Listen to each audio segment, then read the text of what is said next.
महाभारत युद्ध से पहले श्री कृष्ण ने इनको निपटा दिया था, वरना हो जाता गजब। महाभारत में कई महान योद्धाओं ने युद्ध लड़ा था। कौरवों की सेना पांडवों की सेना से कहीं ज्यादा शक्तिशाली थी, लेकिन कौरवों की ओर से लड़ने वाले कुछ और भी महान योद्धा थे, जिनको महाभारत के युद्ध के पहले ही भगवान श्री कृष्ण ने अपनी युक्ति से निपटा दिया था। यदि वे ऐसा नहीं करते या नहीं कर पाते तो आज कंस से युद्ध तो श्री कृष्ण ने जन्म लेते ही शुरू कर दिया था। कंस के कारण ही तो श्री कृष्ण को ताड़का, पूतना, सक्टासुर आदि का बचपन में ही वध करना पड़ा। भगवान कृष्ण का मामा था कंस। वह अपने पिता उग्रसेन को राजपद से हटाकर स्वयं सूरसेन जनपद का राजा बन बैठा था।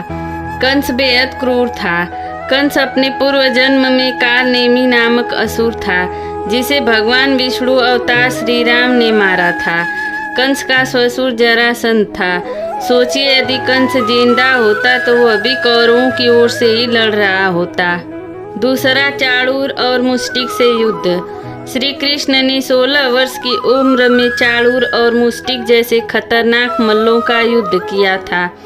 मथुरा में दुष्ट रजक के सिर को हथेली के प्रहार से काट दिया था। कहते हैं कि यह मार्शल आर्ट की विद्या थी। पूर्व में इस विद्या का नाम कलारी पट्टू था। जनश्रुतियों के अनुसार श्री कृष्ण ने मार्शल आर्ट का विकास ब्रज क्षेत्र के वनों में किया था। डांडिया रास उसी का एक नृत्य रूप है। कलारी पट्टू विद्या के प्रथम आचार्य श्री कृष्ण को ही माना जाता है। इसी कारण नारायणी सेना भारत की सबसे भयंकर प्रहारक सेना बन गई थी। श्री कृष्ण ने कलारी पट्टू की नींव रखी, जो बाद में बोधि धर्मन से होते हुए आधुनिक मार्शल आर्ट में विकसित हुई। बोधि धर्मन के कारण यह विद्या चीन, जापान आदि बौद्ध राष्ट्रों में खूब फली फूली। तीसरा, काल यवन से युद्ध। पुराणों के अनुसार जरासंध ने 18 बार मथुरा पर चढ़ाई की। 17 बार वह असफल रहा। अंतिम चढ़ाई में उसने एक विदेशी शक्तिशाली शासक कालयवन को भी मथुरा पर आक्रमण करने के लिए प्रेरित किया। कालयवन की सेना ने मथुरा को घेर लिया। उसने मथुरा नरेश के नाम संदेश भेजा और युद्ध के लिए 1 दिन का समय दिया। श्री कृष्ण ने उत्तर में भेजा कि युद्ध केवल कृष्ण और कालयवन में होगा, सेना को व्यर्थ क्यों लड़ाए। कालयवन ने स्वीकार कर लिया। कृष्ण और कालयवन का युद्ध हुआ और कृष्ण रण की भूमि छोड़कर भागने लगे, तो कालयवन भी उनके पीछे भागा। भागते भागते कृष्ण एक गुफा में चले गए। कालयवन भी वहीं घुस गया। गुफा में कालयवन ने एक दूसरे मनुष्य को सोते हुए देखा। कालयवन ने उसे कृष्ण समझकर कसकर लात मार दी और वह मनुष्य उठ पड़ा। उसने जैसे ही आंखें खोली और इधर उधर देखने लगा, तब सामने उसे कालयवन दिखाई दिया। कालयवन उसके देखने से तत्काल ही जलकर भस्म हो गया। कालयवन को जो पुरुष गुफा में सोए मिले, वे इक्ष्वाकु वंशी महाराजा मांधाता के पुत्र राजा मुचुकुंद थे, जो तपस्वी और प्रतापी थे। चौथा, जरासंध। महाभारत के अलावा पुराणों में भी जरासंध की चर्चा बहुत बार हुई है। यह मगध का और भारत का सबसे शक्तिशाली सम्राट था। कंस का ससुर था जरासंध। कंस के वध के बाद भगवान श्री कृष्ण को सबसे ज्यादा यदि किसी ने परेशान किया तो वह था जरासंध। जरासंध के कहने पर ही कालयवन अपनी सेना लेकर मथुरा आया था। जरासंध यदि महाभारत के युद्ध में होता तो युद्ध का रुख कुछ और होता, लेकिन श्री कृष्ण को मालूम था कि महाभारत का युद्ध होना है। उसके पहले ही उन्होंने कई योद्धाओं में से एक जरासंध को भी मारने की युक्ति सोच ली थी। दरअसल जरासंध को किसी भी तरह से नहीं मारा जा सकता था, क्योंकि उसके 2 टुकड़े होने के बाद भी वह पुनः जुड़कर जिंदा हो जाता था।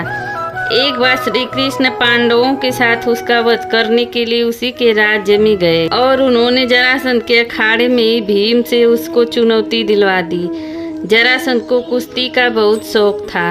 भीम ने श्री कृष्ण के इशारे पर उसकी जंघा पकड़कर उसके 2 टुकड़े कर दिए, लेकिन वह फिर जुड़कर जिंदा हो जाता था। तब 14वें दिन श्री कृष्ण ने एक तिनके को बीच में से तोड़कर उसके दोनों भागों को विपरीत दिशा में फेंक दिया। भीम श्री कृष्ण का यह इशारा समझ गए और उन्होंने वही किया। उन्होंने जरासंध को दो फाड़ कर उसके एक फाड़ को दूसरे फाड़ की ओर तथा दूसरे फाड़ को पहले फाड़ की दिशा में फेंक दिया। इस तरह जरासंध का अंत हो गया, क्योंकि विपरीत दिशा में फेंके जाने से दोनों टुकड़े जुड़ नहीं पाए। 5वां बर्बरीक। भगवान श्री कृष्ण ने बर्बरीक का वध नहीं किया था, लेकिन उन्होंने एक रणनीति के तहत बर्बरीक की शक्ति पहचान कर उसको युद्ध से अलग कर दिया था। भीम पौत्र और घटोत्कच के पुत्र दानवीर बर्बरीक के लिए 3 बाण ही काफी थे। इसके बल पर वे कौरवों और पांडवों की पूरी सेना को समाप्त कर सकते थे। कहते हैं कि उसने कहा था कि जो भी सेना हार रही होगी मैं उसकी ओर से लड़ूंगा। इस तरह वह दोनों ही सेना का संहार कर देता। इसीलिए भगवान श्री कृष्ण ने दान में उसका शीश मांग लिया था। उसकी इच्छा थी कि वह महाभारत का युद्ध देखे, तो श्री कृष्ण ने उसको वरदान देकर उसका शीश एक जगह रखवा दिया, जहाँ से उसने महाभारत का संपूर्ण युद्ध देखा। उन्हीं बर्बरी को आज खाटू श्याम के नाम से जाना जाता है। 6वां पौंड्रक। पौंड्रक चुनार देश का प्राचीन नाम करूप देश था। वहाँ के राजा का नाम पौंड्रक था। कुछ मानते हैं कि पुंड्रो देश का राजा होने से इसे पौंड्रक कहते थे। कुछ मानते हैं कि वह काशी नरेश ही था। चेदी देश में यह पुरुषोत्तम नाम से विख्यात था। इसके पिता का नाम वसुदेव था, इसीलिए वह खुद को वासुदेव कहता था। पौंड्रक को उसके मूर्ख और चापलूस मित्रों ने बताया कि असल में वही परमात्मा वासुदेव और वही विष्णु का अवतार है। मथुरा का राजा कृष्ण नहीं, कृष्ण तो ग्वाला है। पुराणों में उसके नकली कृष्ण का रूप धारण करने की कथा आती है। राजा पौंड्रक नकली चक्र, शंख, तलवार, मोर, मुकुट, कौस्तुभ, मणि, पीले वस्त्र पहनकर खुद को कृष्ण कहता था। एक दिन उसने भगवान कृष्ण को यह संदेश भी भेजा था कि पृथ्वी के समस्त लोगों पर अनुग्रह कर उनका उद्धार करने के लिए मैंने वासुदेव नाम से अवतार लिया है। भगवान वासुदेव का नाम एवं वेश धारण करने का अधिकार केवल मेरा है। इन चिन्हों पर तेरा कोई भी अधिकार नहीं है। तुम इन चिन्हों एवं नाम को तुरंत ही छोड़ दो, वरना युद्ध के लिए तैयार हो जाओ। भगवान श्री कृष्ण ने उसकी युद्ध की चुनौती स्वीकार कर ली। के बाद युद्ध हुआ और पौंड्रक का वध कर श्री कृष्ण पुनः द्वारिका चले गए। 7वां एकलव्य। महाभारत काल में प्रयाग इलाहाबाद के तटवर्ती प्रदेश में सुदूर तक फैला श्रृंगवेरपुर राज्य निषाद राज हिरण्यधनु का था। गंगा के तट पर अवस्थित श्रृंगवेरपुर उसकी सुदृढ़ राजधानी थी। हिरण्यधनु की मृत्यु के बाद एकलव्य वहाँ का राजा बना। विष्णु पुराण और हरिवंश पुराण के अनुसार एकलव्य अपनी विस्तारवादी सोच के चलते जरासंध से जा मिला था। जरासंध की सेना की तरफ से उसने मथुरा पर आक्रमण करके एक बार यादव सेना का लगभग सफाया कर दिया था। यादव सेना के सफाया होने के बाद यह सूचना जब श्री कृष्ण के पास पहुंचती है तो वे एकलव्य को देखने को उत्सुक हो जाते हैं। दाहिने हाथ में महज 4 अंगुलियां के सहारे धनुष बाण चलाते हुए एकलव्य को देखकर वे समझ जाते हैं कि यह पांडवों और उनकी सेना के लिए खतरनाक साबित हो सकता है। तब श्री कृष्ण का एकलव्य से युद्ध होता है और इस युद्ध में एकलव्य वीर गति को प्राप्त होता है। हालांकि यह भी कहा जाता है कि युद्ध के दौरान एकलव्य लापता हो गया था, अर्थात उसकी मृत्यु बाद में कैसे हुई इसका किसी को पता नहीं है। एकलव्य की वीर गति को प्राप्त होने या लापता होने के बाद उसका पुत्र केतुमान सिंहासन पर बैठा और वह कौरवों की सेना की ओर से पांडवों के खिलाफ लड़ता है। महाभारत युद्ध में वह भीम के हाथ से मारा जाता है। 8वां नरकासुर। नरकासुर को भौमासुर भी कहा जाता है। कृष्ण अपनी 8 पत्नियों के साथ सुखपूर्वक द्वारिका में रह रहे थे। एक दिन स्वर्गलोक के राजा देवराज इंद्र ने आकर उनसे प्रार्थना की, हे कृष्ण, प्राग ज्योतिषपुर के दैत्यराज भौमासुर के अत्याचार से देवतागण त्राही त्राही कर रहे हैं। क्रूर भौमासुर ने वरुण का छत्र, अदिति के कुंडल और देवताओं की मणि छीन ली है और वह त्रिलोक विजयी हो गया है। इंद्र ने कहा, भौमासुर ने पृथ्वी के कई राजाओं और आम जनों की अति सुंदर कन्याओं का हरण कर उन्हें अपने यहाँ बंदी गृह में डाल रखा है। कृपया आप हमें बचाइए प्रभु। इंद्र की प्रार्थना स्वीकार करके श्री कृष्ण अपनी प्रिय पत्नी सत्यभामा को साथ लेकर गरुड़ पर सवार होकर प्राग ज्योतिषपुर पहुँचे। वहां पहुंचकर भगवान कृष्ण ने अपनी पत्नी सत्यभामा की सहायता से सबसे पहले मूर दैत्य सहित मूर के 6 पुत्रों अंतरिक्ष, श्रवण, विभावसुर, नखस्वान और अरुण का संहार किया। मूर दैत्य का वध हो जाने का समाचार सुन भौमासुर अपने अनेक सेनापतियों और दैत्यों की सेना को साथ लेकर युद्ध के लिए निकला। भौमासुर को स्त्री के हाथों मरने का श्राप था, इसीलिए भगवान श्री कृष्ण ने अपनी पत्नी सत्यभामा को सारथी बनाया और घोर युद्ध के बाद अंत में कृष्ण ने सत्यभामा की सहायता से उसका वध कर डाला। इस प्रकार भौमासुर को मारकर श्री कृष्ण उसके पुत्र भगदत्त को अभयदान देकर उसे प्राग ज्योतिष का राजा बनाया। भगदत्त कौरवों की ओर से महाभारत युद्ध में लड़ता है। 9वां शिशुपाल। श्री कृष्ण ने प्रण किया था कि मैं शिशुपाल के 100 अपमान क्षमा करूंगा, अर्थात उसके सुधरने के 100 मौके दूंगा। शिशुपाल कृष्ण की बुआ का लड़का था। वह भी रुक्मिणी से विवाह करना चाहता था। रुक्मिणी के भाई रुक्म का वह परम मित्र था। रुक्म अपनी बहन का विवाह शिशुपाल से करना चाहता था और रुक्मिणी के माता पिता रुक्मिणी का विवाह श्री कृष्ण के साथ करना चाहते थे, लेकिन रुक्म ने शिशुपाल के साथ रिश्ता तय कर विवाह की तैयारियां शुरू कर दी थी।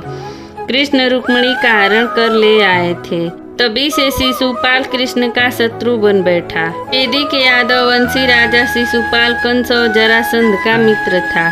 शिशुपाल ने श्री कृष्ण को घेरने के लिए जरासंध का हर मौके पर साथ दिया था।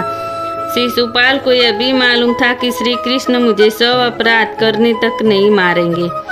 कालांतर ने शिशुपाल ने अपने अनेक बार श्री कृष्ण को अपमानित किया और उनको गाली दी, लेकिन श्री कृष्ण उन्हें हर बार क्षमा कर देते थे। एक बार की बात है कि जरासंध का वध करने के बाद श्री कृष्ण, अर्जुन और भीम इंद्रप्रस्थ लौट आए। तब धर्मराज युधिष्ठिर ने राजसूय यज्ञ की तैयारी करवा दी। यज्ञ पूजा के बाद यज्ञ की शुरुआत के लिए समस्त सभासदों में इस विषय पर विचार होने लगा कि सबसे पहले किस देवता की पूजा की जाए। तब सहदेव जी उठकर बोले, श्री कृष्ण ही सभी के देव हैं, जिन्हें ब्रह्मा और शंकर जी भी पूजते हैं, उन्हीं को सबसे पहले पूजा दी जाए। पांडुपुत्र सहदेव के वचन सुनकर सभी ने उनके कथन की प्रशंसा की। भीष्म पितामह ने स्वयं अनुमोदन करते हुए सहदेव का समर्थन किया। तब धर्मराज युधिष्ठिर ने शास्त्रोक्त विधि से भगवान श्री कृष्ण का पूजन आरंभ किया। इस कार्य से चेदीराज शिशुपाल अपने आसन से उठ खड़ा हुआ और बोला, हे सभासदों, मुझे ऐसा प्रतीत हो रहा है कि काल व सभी की मति मारी गई है। क्या इस बालक सहदेव से अधिक बुद्धिमान व्यक्ति इस सभा में नहीं है, जो इस बालक की हाँ में हाँ मिलाकर अयोग्य व्यक्ति की पूजा स्वीकार कर ली गई है? क्या इस कृष्ण से आयु, बल तथा बुद्धि में और कोई भी बड़ा नहीं है? क्या इस गाय चराने वाले ग्वाले के समान कोई और यहाँ नहीं है? क्या कौवा अवित्रयान ले सकता है? क्या गीदड़ सिंह का भाग प्राप्त कर सकता है? न इसका कोई कुल है, न जाति है, न इसका कोई वर्ण है। राजा या याति के श्राप के कारण राजवंशियों ने इसे यदुवंश को वैसे ही बहिष्कृत कर रखा है। यह जरासंध के डर से मथुरा त्याग कर समुद्र में जा छिपा। भला यह किस प्रकार अग्र पूजा पानी का अधिकारी है?